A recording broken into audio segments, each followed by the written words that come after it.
Good morning everyone. আজকে কিন্তু আমার ভোলা বাবার বার, কারণ আজকে শ্রাবণের প্রথম সোমবার এবং আমি কোনো সুযোগ বাবাকে পুজো দেওয়ার হাতছাড়া করি না কখনো। যখন সময় পাই আমি বাবাকেই ডাকি। আমি জানি আমার বাবা আমার পাশে রয়েছেন, ভোলা বাবা, এবং আমি আমার মতন করে কিন্তু আজকের পুজোটা করেছি। কেউ দেখে বিন্দুমাত্র ভেবো না যে অনেক পূজা সামগ্রী, পূজার উপকরণ নেই।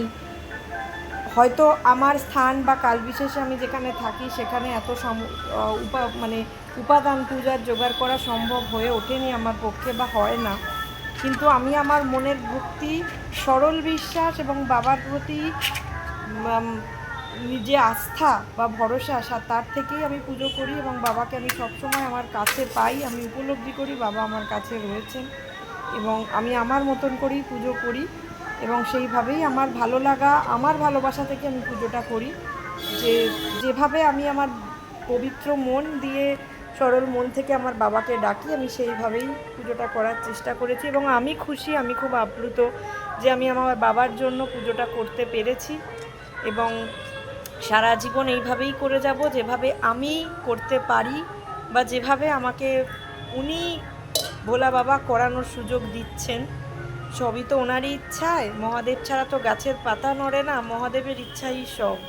তো আমিও আমার মহাদেবের ইচ্ছা যেমন, যেভাবে আমি পারি সেভাবেই আমি করি এবং আমি সত্যিই খুব আনন্দিত যে আমি আজকে পুজোটা এত সুন্দর করে করতে পেরেছি, নিজের মতন করে, ভালোবেসে, ভালো লাগিয়ে নিজেকে। আর শ্রাবণের সোমবার খুবই একটা পবিত্র দিন আজকে।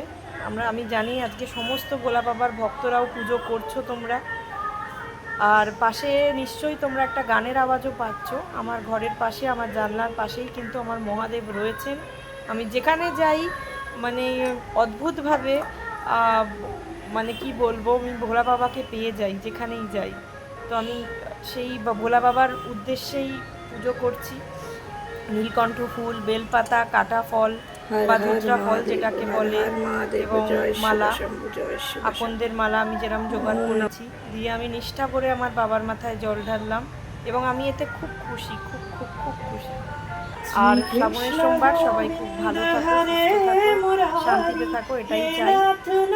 সকলে ভালো থাকো।